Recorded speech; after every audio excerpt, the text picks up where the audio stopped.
एहसान का इतराफ। एक बहादुर बादशाह गर्दन के बल घोड़े से गिर पड़ा, जिससे इसकी गर्दन अंदर फंस गई और मनके बैठ गए। हाथी की तरह इसकी गर्दन छोटी हो गई और सर घूमने के काबिल ना रहा।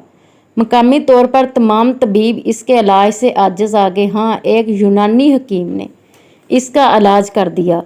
इसकी का सर फिर घूमने लगा और कद भी सीधा हो गया। खुदा न खास्ता अगर वो यूनानी हकीम ना होता तो बादशाह अपाहज हो जाता।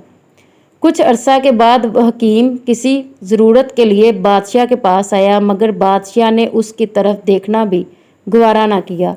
हकीम बहुत शर्मिंदा हुआ, नाचार वापस चला गया और अपने दिल में ये ठान ली कि मैं बादशाह से इंतकाम लूँगा।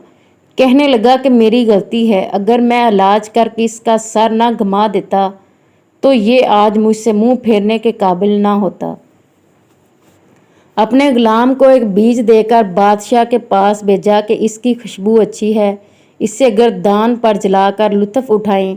इसके धुएं से बादशाह को एक छींक आई, जिससे उसकी गर्दन फिर से अंदर धंस गई और सर भी जाम हो गया। बादशाह समझ गया कि हकीम ने तो मेरी बेतवजही का इंतकाम लिया है। फ़ौरन एक आदमी दुराया ताकि जाकर इससे माजरत करे और इसे मिन्नत समाजत करके वापस ले आए, मगर इतने में हकीम कहीं से कहीं चला पहुंच गया और ढूंढने से भी ना मिला।